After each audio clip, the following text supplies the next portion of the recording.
इस वीडियो में हम बात करने वाले हैं बॉडी रिकॉम्पोजिशन की, जो सुनने में तो बहुत ही बड़ा सा नाम लगता है, लेकिन इसका बेसिक मतलब है बॉडी के फैट मास को कम करना और जो लीन मसल मास है उसको बढ़ाना। अगर आप लोग जिम में वर्कआउट करते हैं तो आपको पता होगा कि मैक्सिमम लोग, चाहे मेल हो या फीमेल, उनका एक ही गोल होता है, या तो फैट लॉस करना या तो मसल गेन करना। क्योंकि ज़्यादातर लोगों को ये पता है, या तो एक्सपीरियंस से या तो किसी ट्रेनर से, कि जब एक वक्त पे एक गोल पे फोकस करते हैं तो वो जल्दी पूरा होता है। लेकिन हम में से बहुत लोगों की हालत कुछ स्किनी फैट टाइप की होती है, यानी ना तो अच्छे से मोटे होते हैं और ना अच्छे से पतले होते हैं। यानी कपड़ों के ऊपर से आप लकड़ी के जैसे पतले लगते हैं, लेकिन कपड़ों के अंदर आपको एक फैट का लेयर साफ दिखाई पड़ता है। लेकिन ट्रेनर्स की एक मजबूरी है कि उन्हें हमें जल्द से जल्द रिजल्ट आके दिखाना होता है, क्योंकि ये भी एक सच्चाई है कि आज की दुनिया में हमें सब कुछ जल्दी से जल्दी चाहिए होता है।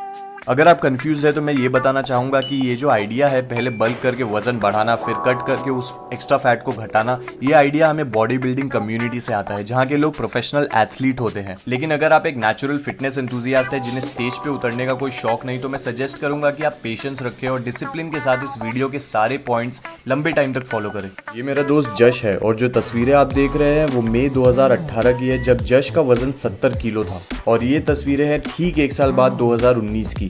जश का वजन यहाँ भी 70 किलो ही है। अब इससे पहले कि इंटरनेट योद्धा यहाँ आकर ज्ञान पेले, मैं ये बताना चाहूंगा कि यश बचपन में एक जिम्नास्टिक्स एथलीट था, तो उसके स्ट्रेंथ का जो बेस है वो काफी स्ट्रॉन्ग है। अब एक नॉर्मल इंसान के कंपेयर में एक एथलीट का ट्रांसफॉर्मेशन थोड़ा जल्दी और थोड़ा अच्छा होता है, लेकिन अगर आप इस वीडियो के सारे पॉइंट्स फॉलो करें तो आपका ट्रांसफॉर्मेशन भी इतना अच्छा हो सकता है। यह है मेरा खुद का ट्रांसफॉर्मेशन, जिसे अचीव करने में कुछ साल लग गए, लेकिन फर्क डेफिनेटली दिख रहा है, क्योंकि इन दोनों तस्वीरों में मेरा वजन 60 किलो ही है। तो जहाँ पर कम मसल्स थे वहाँ पर मसल्स की बारिश हो गई, और जहाँ पर बिल्कुल मसल नहीं थे वहाँ भी कुछ आ गए, सेम वजन होने के बावजूद। इसी फिनोमेना को हम बॉडी रिकॉम्पोजिशन कहते हैं, जिसके 3 फंडामेंटल होते हैं: डाइट, ट्रेनिंग और पेशेंस। पहले हम बात करते हैं डाइट की। बॉडी रिकॉम्प अचीव करने के लिए मैं जो डाइट सजेस्ट करूंगा उसका नाम है कार्बोहाइड्रेट साइकिलिंग। इसको फॉलो करने के लिए हमें अपने बॉडी की एक दिन की जो कैलोरी की रिक्वायरमेंट है जिंदा रहने के लिए, वो कैलकुलेट करनी होती है और फिर उस हिसाब से खाना होता है। यानी जिस दिन वर्कआउट कर रहे हैं उस दिन थोड़ा ज्यादा खाना है, और जिस दिन रेस्ट ले रहे हैं उस दिन थोड़ा कम खाना है। कार्बोहाइड्रेट मैक्सिमम वेजिटेरियन खानों में मिल जाता है, जो हम घर में खाते हैं, जैसे फल, सब्जी, चावल, दाल, ओटमील और ग्रेन्स में। हमें बस इसे अपने बॉडी की कैलोरी रिक्वायरमेंट के रेंज में खाना है, जिसको मेंटेनेंस कैलोरी रिक्वायरमेंट बोलते हैं, जिसका मतलब है आपका शरीर कितना एनर्जी खर्च कर रहा है बस जिंदा रहने के लिए। इसको हम टोटल डेली एनर्जी एक्सपेंडिचर भी कहते हैं, या फिर TDEE। इसको कैलकुलेट करने के लिए हमें पहले अपने बॉडी वेट को पाउंड्स में कन्वर्ट करना होगा और फिर उसको 15 के साथ मल्टीप्लाई करना होगा। अब जैसे मेरा बॉडी वेट है 60 किलो, तो इसको पहले हम पाउंड्स में कन्वर्ट करेंगे 60 इंटू 2.2 करके, जिसका आंसर आएगा 132 पाउंड्स। अब इस 132 को हम 15 से मल्टीप्लाई करेंगे TDEE कैलकुलेट करने के लिए, जिसका आंसर आएगा 1980 किलो कैलोरी। यानी मेरे बॉडी को सिर्फ दिन में जिंदा रहने के लिए 1980 कैलोरी की जरूरत है। अब जिस दिन मैं रेस्ट करूंगा उस दिन मैं अपने मेंटेनेंस से 300 कैलोरी कम खाऊंगा ताकि फैट बर्न हो, और जिस दिन मैं ट्रेनिंग या कोई वर्कआउट करूंगा उस दिन ज्यादा कैलोरी बर्न होगा, इसलिए मैं 300 कैलोरी ज्यादा खाऊंगा, यानी 2280 कैलोरी। अगर आपके शरीर में फैट ज्यादा है तो आप मेंटेनेंस के साथ 500 कैलोरी यहाँ वहाँ कर सकते हैं। ये सारे वैल्यूज अप्रोक्सीमेशंस हैं, तो मैं सजेस्ट करूंगा कि आप धीरे धीरे स्टार्ट करें, एक वक्त पे एक मील सुधार के। दूसरा जो इम्पोर्टेंट न्यूट्रिएंट है प्रोटीन, वो हमें ग्रेन्स में, बीन्स में, अंडों में, दूध में और बहुत सारे घर के खानों में मिल जाता है। सवाल ये रहता है कि हमें रोज का कितना प्रोटीन खाना चाहिए। जनरल आंसर है 1.5 से 2.5 ग्राम अपने हर किलो वजन के लिए। और यहाँ पर हम वर्कआउट करने वाले लोगों की बात कर रहे हैं जिन्हें प्रोटीन से रिलेटेड कोई बीमारी नहीं है। ये वैल्यूज आदमी और औरत दोनों के लिए इक्वल है। अब जैसे मेरा बॉडी वेट 60 किलो है, तो मैं जनरली उसका 2 गुना प्रोटीन खाने की एम रखता हूँ हर रोज।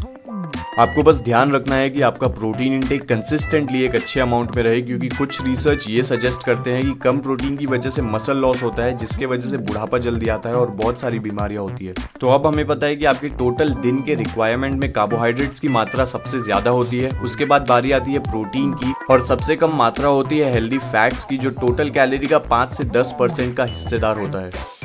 एडिशनली आप इंटरमीडिएट फास्टिंग या IF ट्राई कर सकते हैं, जिसके फिजिकल और मेंटल बेनिफिट्स बहुत सारे हैं, जिन पे मैं अलग से एक वीडियो बनाऊंगा। सबसे कॉमन फास्टिंग फेज जो लोग रखते हैं वो है 16-8 का फास्ट, जिसमें 16 घंटे के लिए आप कुछ नहीं खाते हैं और 8 घंटे में अपने पूरे दिन की मील की रिक्वायरमेंट पूरी करते हैं। इसको फॉलो करने का एक आसान तरीका है कि 8 बजे या उससे पहले अपना डिनर कर लेना, फिर दूसरे दिन अपना नाश्ता स्किप कर देना और उस दिन का पहला मील जो है वो 12 बजे या उससे पहले खाना। अब हम बात करने वाले हैं ट्रेनिंग की। बहुत सारे अलग अलग टाइप के वर्कआउट होते हैं, जैसे weight lifting, steady state cardio, high intensity interval training. आपको इनमें कंफ्यूज नहीं रहना है। आप अपना फेवरेट ट्रेनिंग स्टाइल चूज कर सकते हैं और उसको रोज प्रैक्टिस कर सकते हैं। बस जो फिटनेस के 5 कंपोनेंट है उनमें इंप्रूव करने पे फोकस कीजिए और आप अपने रिजल्ट तक हमेशा पहुंचेंगे। फिटनेस के इन 5 कंपोनेंट्स में पहला आता है कार्डियोवैस्कुलर एंड्योरेंस, यानी आपके दिल की ब्लड पंप करने की क्षमता। तो इसे ट्रेन करने के लिए हम अलग अलग कार्डियोवैस्कुलर एक्सरसाइजेस करते हैं, जैसे running, jogging, steady state cardio या फिर हाई इंटेंसिटी कार्डियो हो गया, जैसे स्प्रिंटिंग। दूसरा कंपोनेंट होता है मस्कुलर स्ट्रेंथ, यानी आपके मसल्स और जॉइंट्स एक साथ कितना पावर और फोर्स जनरेट कर सकते हैं। तो इसको ट्रेन करने के लिए हमें अपना 1 रेप मैक्स ट्रेन करना होता है, जिसके लिए हैवी वेट लेना होता है। तीसरा कंपोनेंट होता है मस्कुलर एंड्योरेंस, यानी आपके मसल की बार बार कॉन्ट्रैक्ट और रिलैक्स करने की क्षमता। तो इसको ट्रेन करने के लिए हम कोई मीडियम डिफिकल्टी की एक्सरसाइज लेते हैं, जैसे पुशअप, स्क्वाट्स, पुलअप, और उसमें मैक्सिमम रेप्स करने की ट्राई करते हैं। चौथा कंपोनेंट है फ्लेक्सिबिलिटी, जिसको फिटनेस फील्ड में बहुत से लोग निग्लेक्ट कर देते हैं। इसका मतलब है अपने मसल और जॉइंट्स में पूरे रेंज ऑफ मोशन अचीव करने की क्षमता। इसको ट्रेन करने के लिए हम स्ट्रेचिंग और योगा की एक्सरसाइजेस करते हैं। पांचवा कंपोनेंट है बॉडी कॉम्पोजिशन, जिस पे हमने अपना पूरा वीडियो बनाया है। इसका मतलब है आपके बॉडी में लीन मसल के वजन और आपके फैट के वजन का रेशियो। बॉडी कॉम्पोजिशन ही डिसाइड करता है कि क्यों कोई आदमी 150 किलो का होके भी पतला और स्ट्रांग दिखता है और कोई आदमी 70 किलो का होके भी मोटा दिखता है। अब हम बात करेंगे आप अपने वर्कआउट रूटीन को कैसे प्लान करके सेट कर सकते हैं। आपको अपने वर्कआउट में प्रोग्रेसिव ओवरलोड करके अपनी ताकत बढ़ानी होगी, यानी समय के साथ या तो अपनी रेपिटेशन बढ़ानी होगी या फिर अपना वेट या फिर नंबर ऑफ सेट।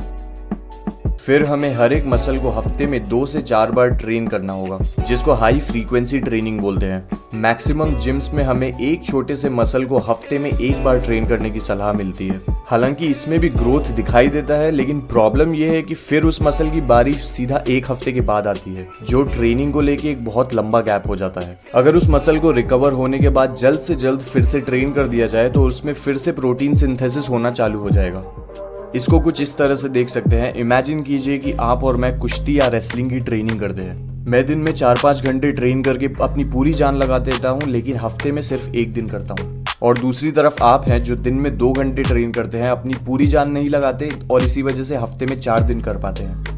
अब 1 हफ्ते के बाद मैंने की होगी सिर्फ 5 घंटे की ट्रेनिंग और आपको मिली होगी 8 घंटे की ट्रेनिंग। वहीं पे 1 महीने के बाद मुझे मिली होगी करीब 20 घंटे की ट्रेनिंग और आपको मिली होगी 32 घंटों की ट्रेनिंग। अब 1 साल के बाद डिपेंडेड कि हम दोनों में से किसी ने भी ट्रेनिंग का कोई दिन स्किप नहीं किया हो, मुझे मिली होगी करीब 240 घंटे की ट्रेनिंग और आपको मिली होगी करीब 384 घंटे की ट्रेनिंग। तो अल्टीमेटली जिसने ज्यादा ट्रेनिंग की है उससे ज्यादा टेक्निक और पैंतरे आते हो और वो रेसलिंग मैच जीत सकता है।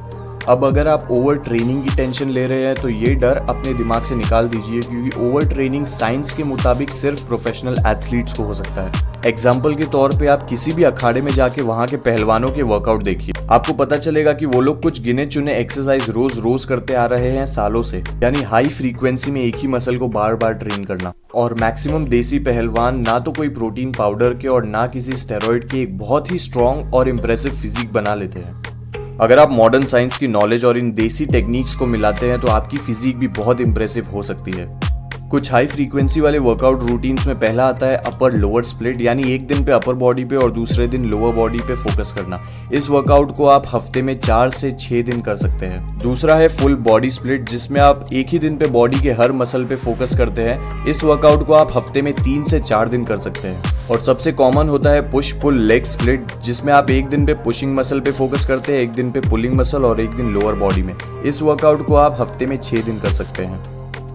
वर्कआउट की जितनी ही इंपॉर्टेंट होती है आपकी रिकवरी, क्योंकि बॉडी तभी चेंज होती है जब आप सोए हुए होते हो। तो हर रात चारों तरफ अंधेरा करके कम से कम 6 घंटे की नींद लेने की ट्राई करें और उसके ऊपर पूरे दिन में स्ट्रेस कम ले और खुश ज्यादा रहे। कोई भी अच्छी चीज होने में टाइम जरूर लगता है, इसलिए पेशेंस रखें और धीरे धीरे अपने गोल की तरफ बढ़ते रहें। और अगर आपको ये वीडियो अच्छी लगी तो इस चैनल को सब्सक्राइब करें। मिलते हैं अगली वीडियो में एक नए टॉपिक और ज्यादा नॉलेज के साथ।